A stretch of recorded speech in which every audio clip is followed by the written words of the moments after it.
मैं नारी शक्ति बंधन अधिनियम 2023 के समर्थन में खड़ी हुई। राजीव गांधी जी का सपना अभी तक आधा ही पूरा हुआ है। इस बिल के पारित होने के साथ ही वह पूरा होगा। आज़ादी की लड़ाई और नए भारत के निर्माण के हर मोर्चे पर स्त्री पुरुष के साथ कंधे से कंधा मिलाकर लड़ी है। भारतीय राष्ट्रीय कांग्रेस की मांग है कि यह बिल फौरन अमल में लाया जाए, लेकिन इसके साथ ही कास्ट सेंसस कराकर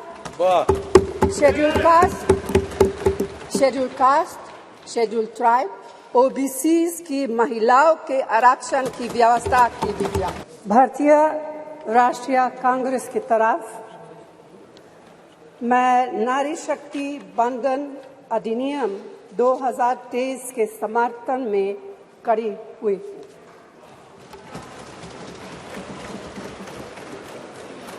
धुएं से भरी हुई रसोई से लेकर रोशनी से जगमगाती हुई स्टेडियम तक भारत की स्त्री का सफर बहुत लंबा है, लेकिन आखिरकार उसने मंजिल को छू लिया है।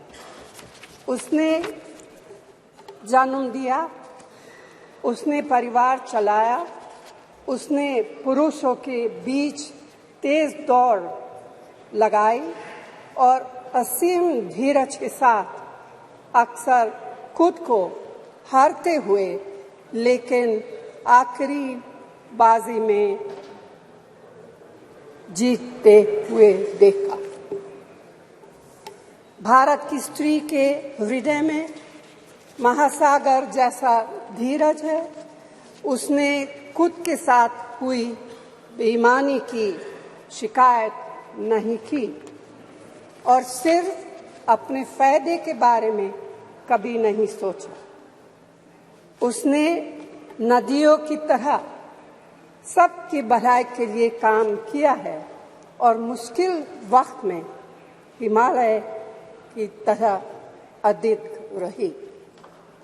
स्त्री के धैर्य का अंदाज लगाना नामुमकिन है।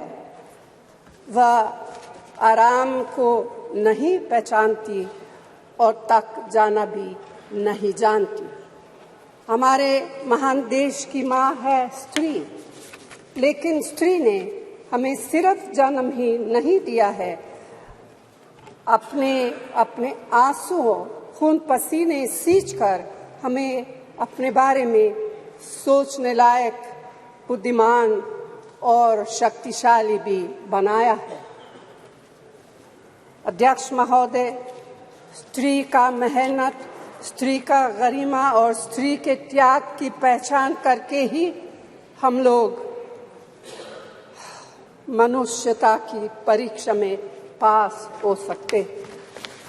आज़ादी की लड़ाई और नए भारत के निर्माण के हर मोर्चे पर स्त्री पुरुष के साथ कंधे से कंधा मिलाकर लड़ी है। वह उम्मीदों, आकांक्षाओं, तकलीफों और घर गृहस्थी के बोझ के नीचे नहीं दबी।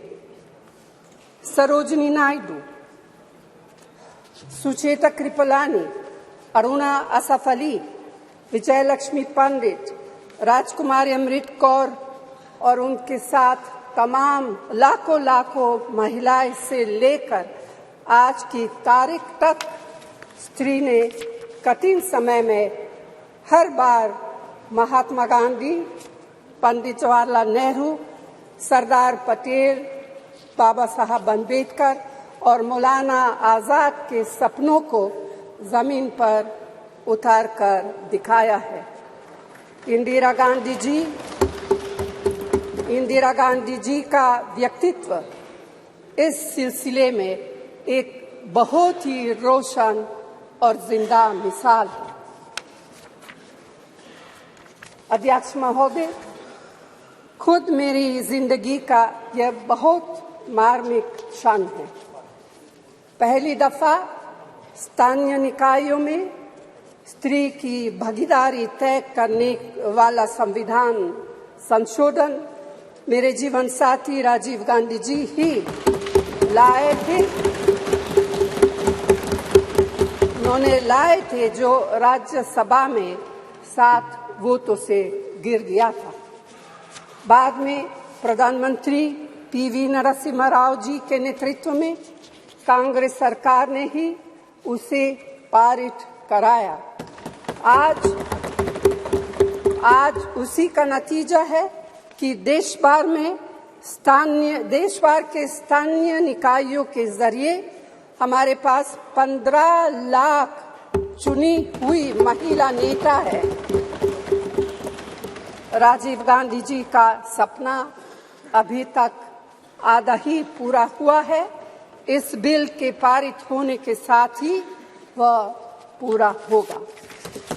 अध्यक्ष महोदय, कांग्रेस पार्टी इस बिल का समर्थन करती है। हमें इस बिल के पास होने से खुशी है, मगर इसके साथ साथ एक चिंता भी है। मैं एक सवाल पूछना चाहती हूँ। पिछले 13 वर्षों से भारतीय स्त्रियां अपनी राजनीतिक जिम्मेदारी का इंतजार कर रही हैं और अब उन्हें कुछ वर्ष और इंतजार करने के लिए कहा जा रहा है। कितने वर्ष? 2 वर्ष, 4 वर्ष, 6 वर्ष, 8 वर्ष? क्या भारत की स्त्रियों के साथ बर्ताव उचित है?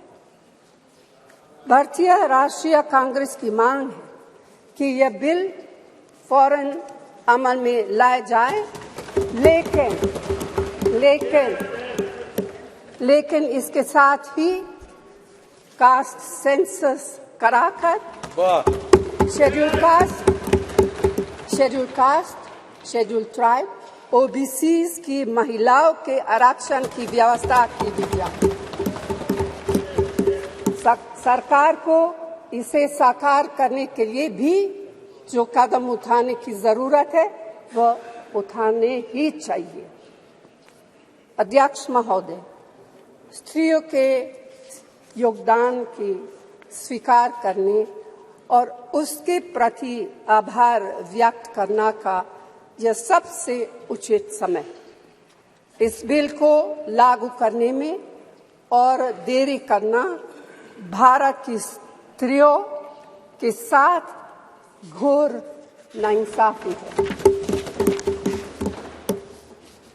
भारतीय राष्ट्रीय कांग्रेस की तरफ से मैं आपके द्वारा सरकार से मांग करती हूं कि नारी शक्ति बंधन अधिनियम 2023 को उसके रास्ते की सारी रुकावटों को दूर करते हुए जल्दी से जल्दी लागू किया जाए। ऐसा करना न सिर्फ जरूरी है बल्कि संभव भी है। धन्यवाद।